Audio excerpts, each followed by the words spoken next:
Welcome to the GFY Podcast, a podcast by healthcare professionals for healthcare professionals, providing insight on how to navigate your career so that you can go fix yourself. The GFY Podcast is hosted by Mike Bruno, chiropractor and athletic trainer, and me, Michael Stant, an athletic trainer certified strength and conditioning specialist. Although we are healthcare providers, we are not your healthcare provider. We will discuss general health interventions in this podcast, but you should not take that as health advice that works in every situation. Before doing anything on your own or making any lifestyle changes, please consult with your own physician. This podcast and views from this podcast are separate from our full-time jobs and our own opinions. If you're enjoying the GFY podcast, please leave us a review on your listening platform and or subscribe to our podcast at YouTube. Links to our show can be found in the show notes on any platform that you are listening to. Today, we are talking about me. Me only. Mikey is the most selfish. You wouldn't know by looking at him. Mikey is one of the most selfish people I know. Just kidding. When I wake up, I think about myself and only my day. The last person I think about is my son. The second to last person I think about is my wife. I mean, to be fair, one of the analogies that I love the most is you got to put on your oxygen mask before helping others, because if your life is falling apart, you're not going to be able to show up for the ones that you care about. Very true. And I would say I actually put my own on, and then I grab the person's next to me and take it with me as well. All right. Well, this is that you went from like good guy to terrible. But we are going to talk about, just ran my fourth total marathon. So it's actually 4 marathons in 2 years that I've ran. This one was this past Saturday, April 4th in Salisbury, Maryland. Destination for a marathon. The Big Apple.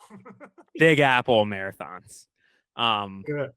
But overall, it was a good day for me. It was a PR for me. I would say I wish I had gone even faster, but don't we all? I sure did. So it was a 3:30. So it's 3:30:33 according to the chip time, but my watch had like 3:29.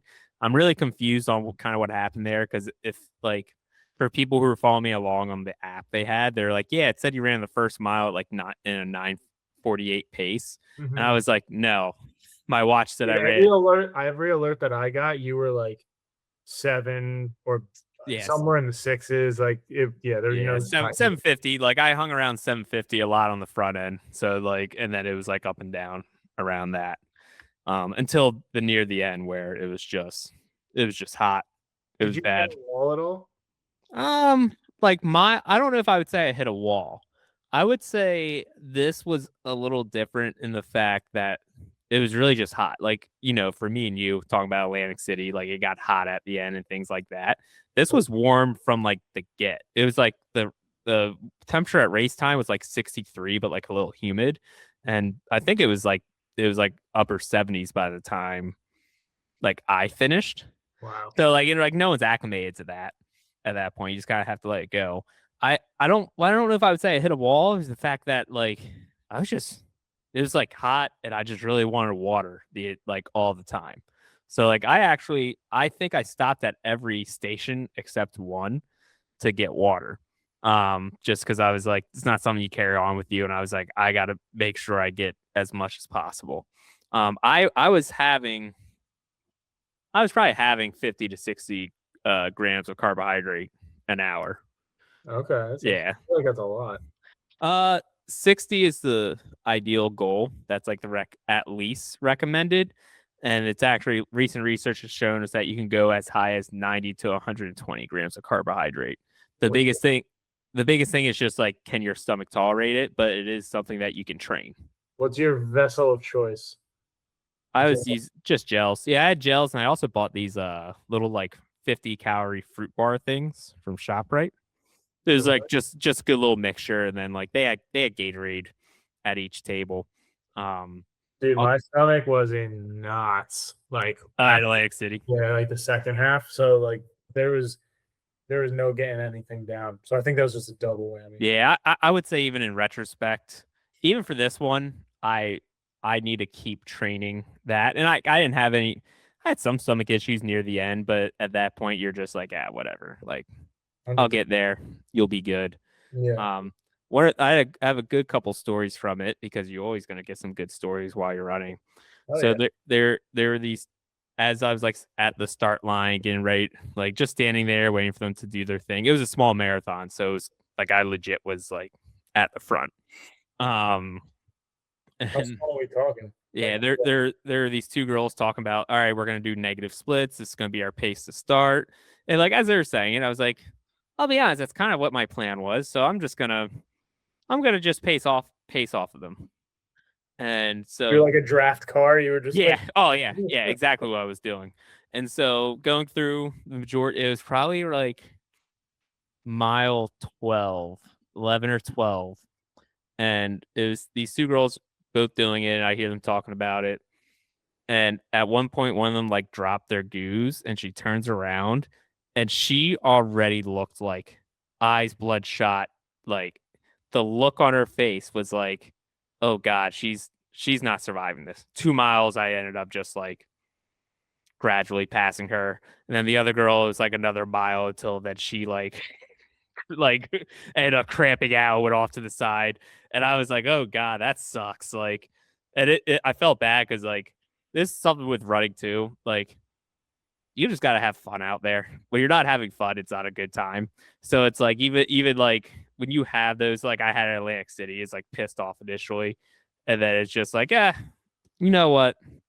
You're out here, have a good time. Don't try to push too hard. And I will say for me, I was trying not to push it too hard because I knew how warm it was. And I was like, I'm going to leave some in the tank because I feel like I'm going to need it on the back end. 100%, dude. When you're so like when you say you were in the front, did you like win? Like, was there anyone ahead of you? No, I was just at the start line in the front, Uh, like to start the race. No. what place did you come in? I came in 37th out of Overall, that's pretty overall. damn good, bro. Yeah, it's 37th. I was 8 out of 24 for my age group. This is how small it was. Yeah, um, 24. yeah, and then 37 out of like 250 or something. It was something like that for the Dude, total. that's still pretty. I mean, that's insanely impressive. Like you and like other when people post their Stravas and they're like, "Oh, I did 20."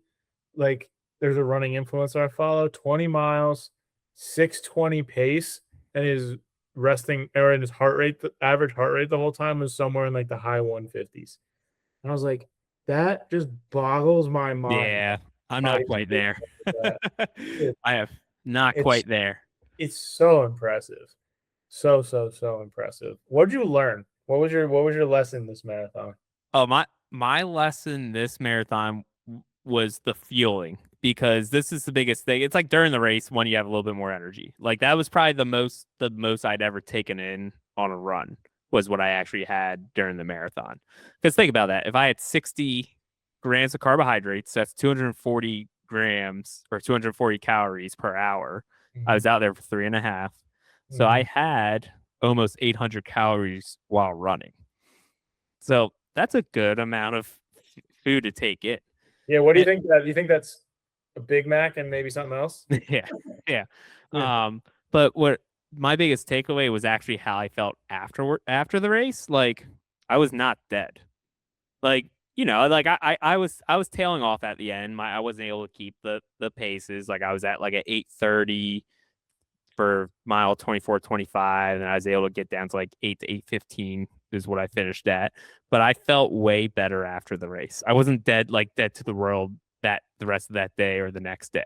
In You're like, fact, I was up walking around. I was doing all the stuff. We went out to lunch, like had to rock my kid to sleep multiple times, like all of it. Like that's my biggest takeaway was just how important the feeling was for me. mhm, And a lot of that was the week prior. I did my carbo loading stuff and all that, and I think all that just really led into me not feeling like shit mm. after the race.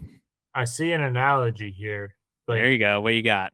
not an analogy, but like a parallel to like all the stuff that we talk about is like most people get hurt because like I can give you a classic example. 2 kids I went to school with, so, 24 or whatever, both tore their Achilles.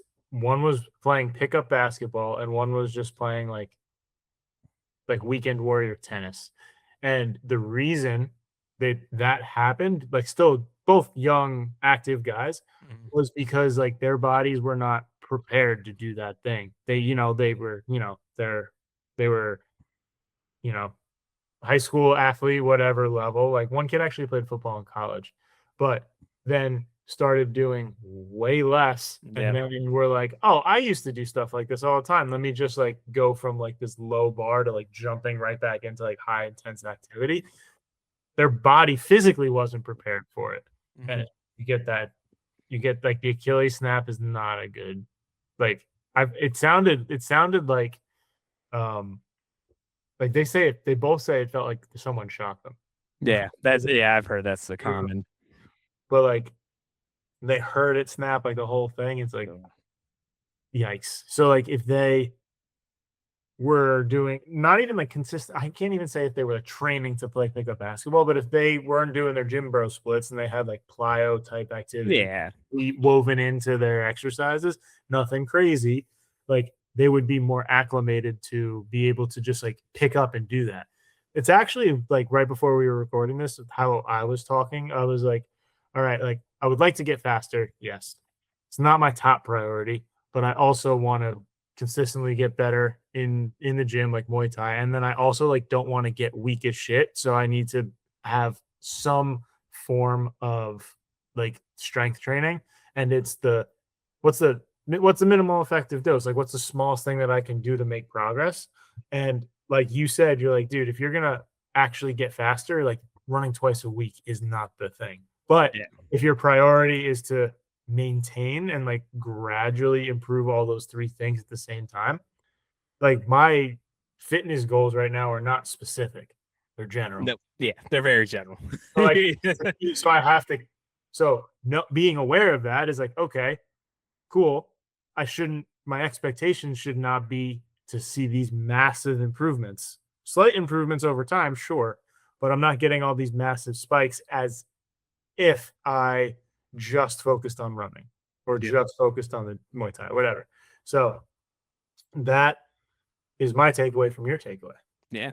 And even for that, so, biggest takeaway is that. And now I kind of get into my next marathon is Chicago, October 11th. So I'm like, You're gonna hang out with Stoner. Yeah, that's the plan. Wow. Shout out Jake Stoner. Shout out Stoner. Lots of shout outs recently on our podcast that he doesn't listen to. But probably listens, maybe. I don't know. 6 months away from that. So I got some time to kind of shift my focus. And the biggest thing, so like it's funny because I just posted something today, but it's like the worst thing I could do right now would be, all right, I'm just gonna stop running for 2 weeks and like just take it easy. Like, no, sometimes you got, for someone like me who's like, I want to keep running races and stuff. I look at the marathon I just ran as just another training run. I'm eventually going to get some really good positive adaptations from that run. When you do these long runs, they take about 4 to 6 weeks for the adaptations to occur. So that means, okay, while all that's happening, yeah, I'm not going to go do another long run for probably maybe a month. I would say 3 to 5 weeks, just depends on how I'm feeling. But I can still kind of keep my, keep some volume there. I can start doing some sprint workouts. I'm really going to hammer the weights right now and the plyos, because that's stuff that, to be perfectly honest, I was neglecting, especially probably the last 6 weeks. That's going into that run. Yeah. So like you have a specific goal. So like by definition, this is why like I actually argue with Erica all the time.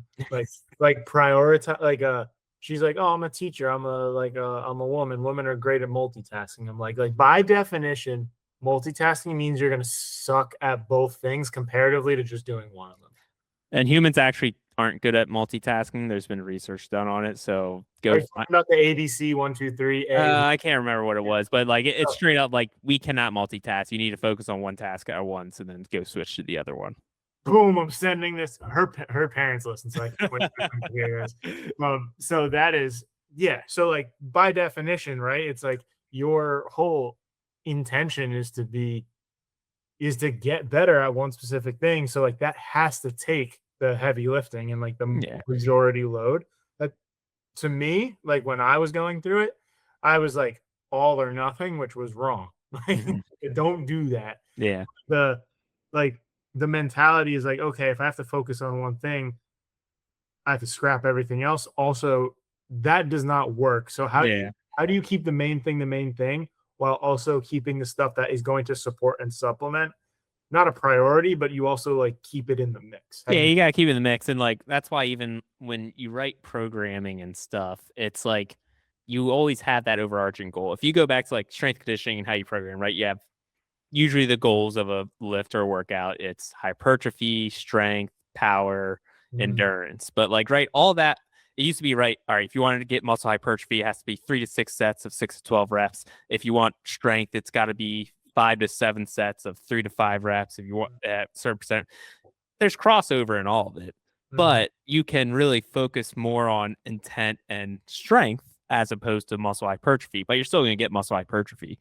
But right, that's kind of what you're training saying. like multiple systems. Yeah, like you're always going to multiple train multiple systems. Like even when you do a run, right? Like there's sometimes it's just straight up aerobic work, right? But sometimes you're going to work it in that glycolytic system or that ATP PC system, right? Like you're going to get all of it. It's just which one do you want to focus on in that workout at that time, or which systems do you want to focus on training for a specific period of time. And that all depends on what you're kind of coming off of. So for me, coming off a marathon, guess what? The aerobic side of what I do is still going to be there, but I'm not going to be doing the same volume of running that I was doing. Like I'm not going to just go right back into a 50-mile week. No need for me to do that.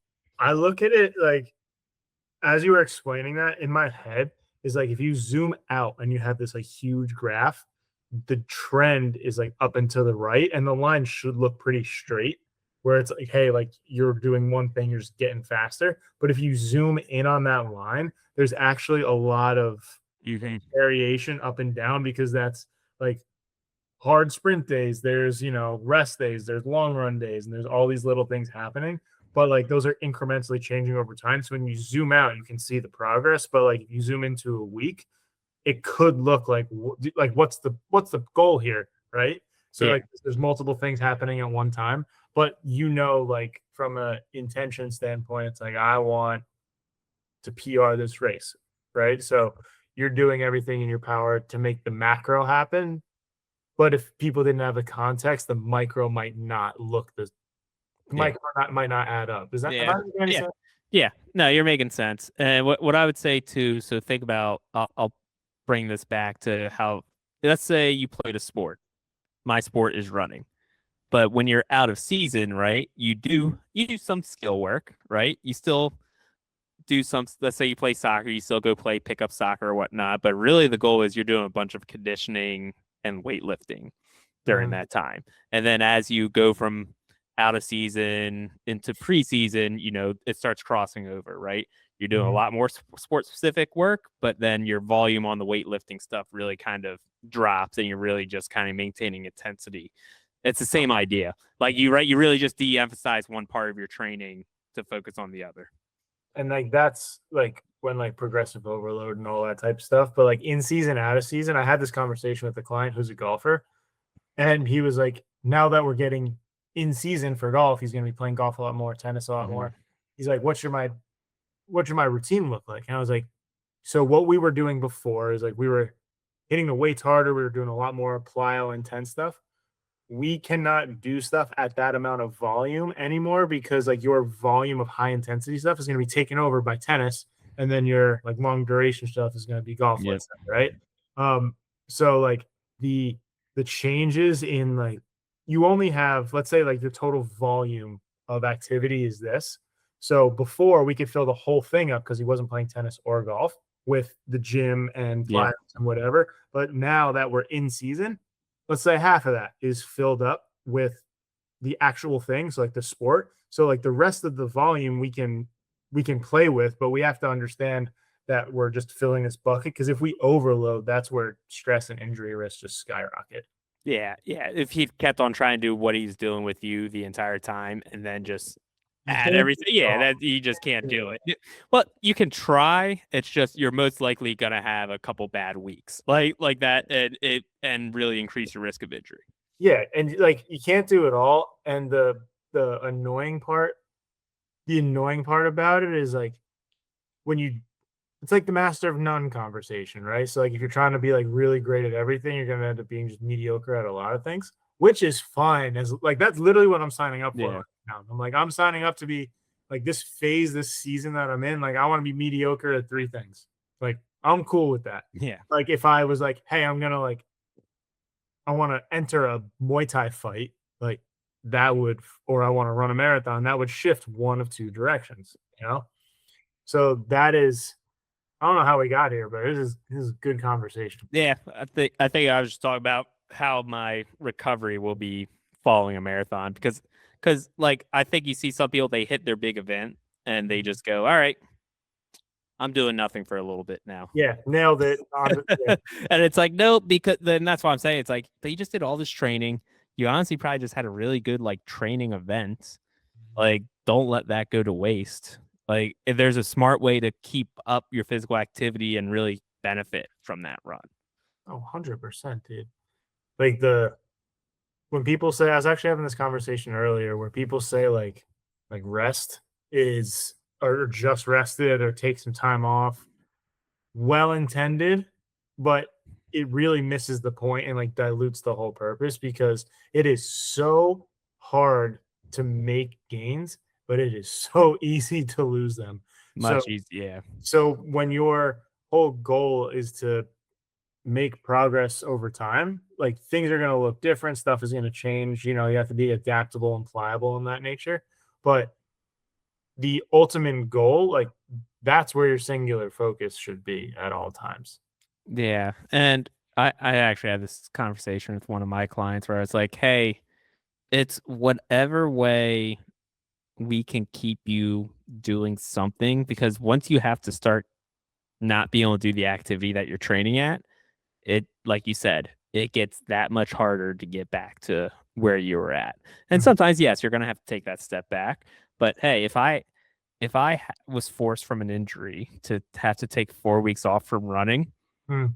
it's gonna take 2 to 3 months for me to get back to that.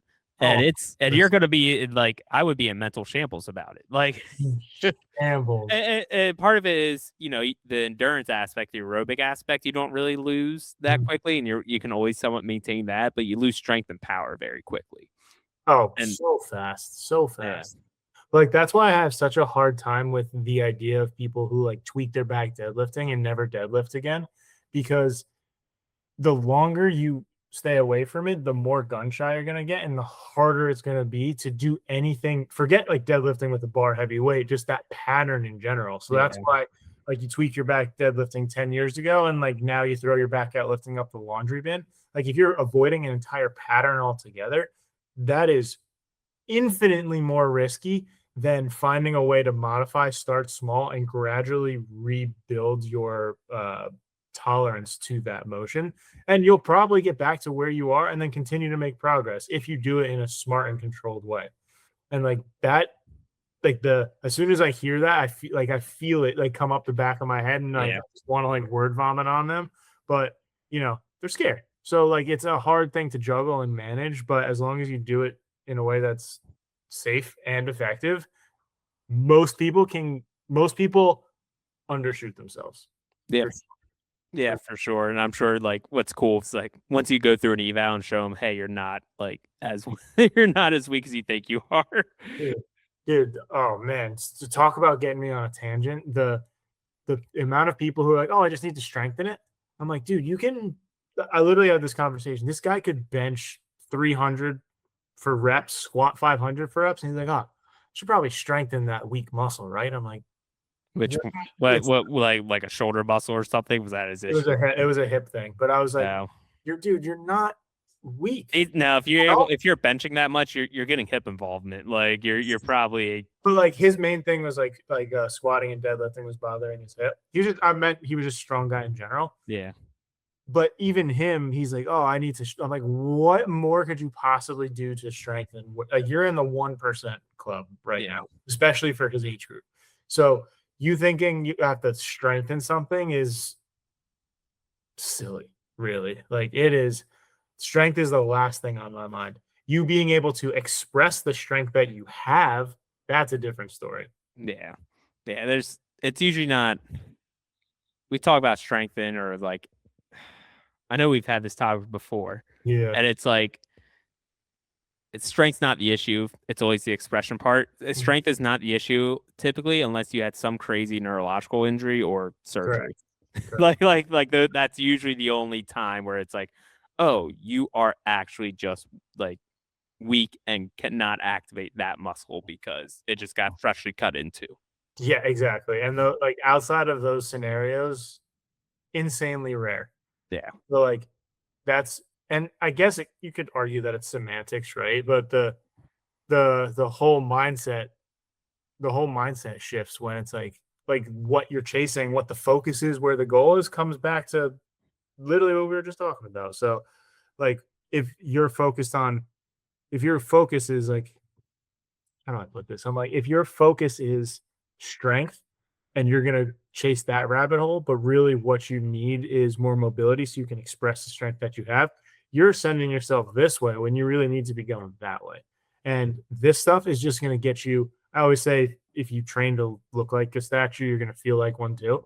So, like, you're training yourself into more tightness and more rigidity. And like that has its benefits, sure. But like, that classic story of the football coach who made all of his guys get stronger in the weight room, squat, bench, deadlift, and they all got slower and they had a losing season. So like it's not a it's not a cure all. Like I've heard people say like you can't go wrong getting strong, and I understand that there is validity to it, but the point, especially when pain comes into play, you have to understand like why you feel weak, not just the fact that you like quote unquote are weak, like left compared to right. Yeah. And so to be perfectly honest, I've been dealing with some right hip. I guess I'll call it pain. It's been weeks. But Yeah. I was just like, and part of it too is like, I'm still hitting all my times running. I don't like I'm doing all the mobility work and doing some more strengthening work, I guess. I would say, like just trying to activate my hip flexor a little bit more because I realize it's not something that I would typically do. Um, but it's stuff that I'm like, yep, I gotta start focusing on this to try to get better. So you're But just to be honest, it doesn't like I did a run today. Today I did a 60-minute run. It's my first run after the marathon. And it's like, yeah, I kind of feel it. Sometimes I don't. Mhm. I'm gonna ignore it because kind of when you go back on the fear aspect, it is like if I just stopped running, I wouldn't be able to hit my goals. Like I would be setting myself far back. And I could tell you that I don't if I'm still hitting my times and it doesn't really affect me like moving around daily, Yeah, I'm dude, not worried about it. you'll you'll set yourself back so far if you just avoid something Yeah. for sure. But what were you just talking about before that? I had such a good point and I forgot. Ah, This looks bad live. But let's edit that out. Edit that out. But the whole thought process of being able to get to where you're going, sharks don't stop moving, even when they're sleeping, right? So yeah. there has to be some variation of movement towards your goal. And moving towards your goal could mean putting the brakes on a certain thing for a temporary amount of time and making a pivot. My job is to help you pivot, really, because Mhm. if something's not working, there's a reason for it, and there is likely an alternative that's going to work much better in this case. Because I'd so like if I go through 8 exercises with the client in a session, I might give them one to take home because we were like experimenting, being creative, all this stuff. And they're like, well, what about that one and that one and that one? I'm like, well, we didn't get what we wanted out of that one. And you're not ready for that one yet. We have to do this first. So just focus on this one thing because you could focus on a million things, but that just gets confusing and frustrating and it's not helpful. So being able to focus on the one thing, you start on page one, you go to page two, you go to page three. You don't skip to page 100. Yep. And to circle it all back, right? Yeah. The focus post marathon is focusing on the one thing of essentially some high intensity work for me. There I you guess go. my hip a little bit. But and to be honest, I also signed up for a 5K on Sunday that I probably where you were like, oh, maybe you'll just casually jog it. No, I know myself better than that. I'm gonna let it rip and Yeah. just see what I What's the do. PR? Call it out for us. What is I What don't is your even 5K PR? I don't even know what it is, to be honest. I don't know the last time I actually ran a 5K. When And like what I sent you like the wrong way in college. oh, so I ran a 5K in 1748, so close to 1738. R.I.P. Fetty Wap. Not dead. He might He as went well. to jail. He just got out. He's on his research. That's so Whatever. crazy. But 1748, I ran a 5K in college. I don't think that was actually like 3.1 miles, but I ran another one in like 19 something. So what am I going to run this one in? I don't know. I ran a marathon last weekend. So That sounds like an excuse to me. yeah. I think you need sub 20. Yeah, we'll see. I feel like I'm sure I got sub 20 in me. I just don't know if I have the right circumstances around it to make it happen. Because what 7-minute miles ish would be 21. Yeah, I mean it's 3.1, so that's be even faster. My Garmin predicts me at like at 18:30, but like I said, that has to be. I think your watch is puffing your ego, bro. Yeah, it is, because it also says my marathon should be 3:09, which like. Oh, so you really should have said. Yeah, according to my watch. Oh man. Well, Mikey, I think you need to send us out with a go fix yourself, because you need to go fix yourself. Go fix yourself.